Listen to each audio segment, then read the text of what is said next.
Everyone, my name is Ms. Madden.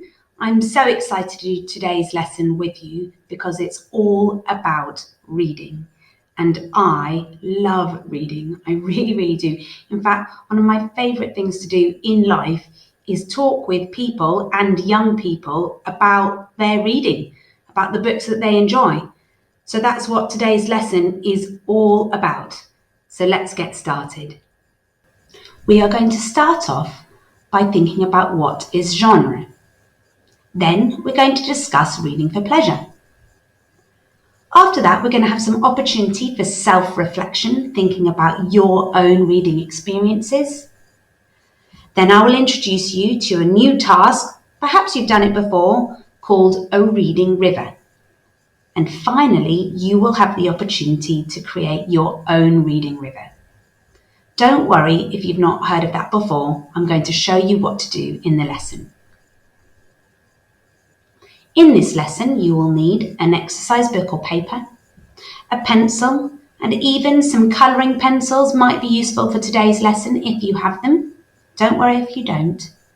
And your brain, of course, for thinking, but particularly for remembering today because we're thinking about your experiences. So I'd like you to get those things ready to make sure you're free from distraction. Press pause and off you go.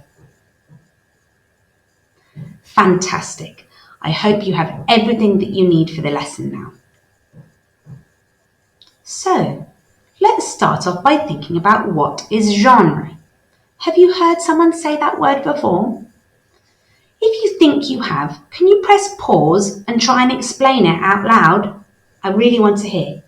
Off you go.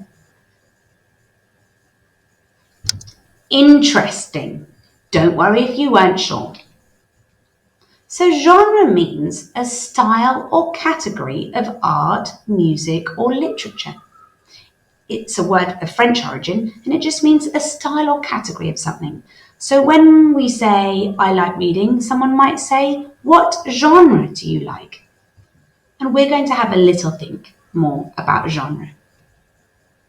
So we're thinking about books, we're thinking about literature. What genres are there? What different categories of books, of fiction or non-fiction, exist? I'd like you to write this down on your piece of paper. It's just notes, you could use bullet points, but can you think of as many different genres as you can? Press pause, off you go. Well done. I wonder what you wrote.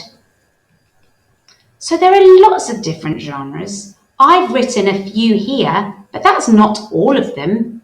And different people might categorise literature in different ways.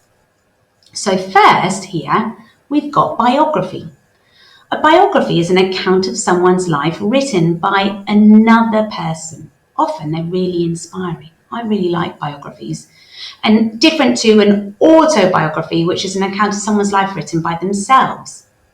Then next, we've got historical fiction. So this is a story, it's fiction, so it's made up. It's a story that didn't actually happen, but often they're based on events in history that did happen. So people who are really interested in history often enjoy reading historical fiction. Next, we've got science fiction. Science fiction is a genre that's not very likely to happen in real life. Often they're set in the future and have a lot of technology in them. I wonder, have you read any science fiction? At the bottom of that list, we have got mystery. Mystery books often involve some kind of secret or crime that has to be solved. And generally it is solved and resolved by the end of the story. You might have read a mystery book. You might have watched a television programme or a film that's a mystery. Remember, genres can be in literature, but it can be in other forms of art like television and film. Then there's poetry. There's lots of different kinds of poetry. It's quite hard to generalise about poetry, but often it's where we have verses. They don't have to rhyme, that are written to evoke a feeling.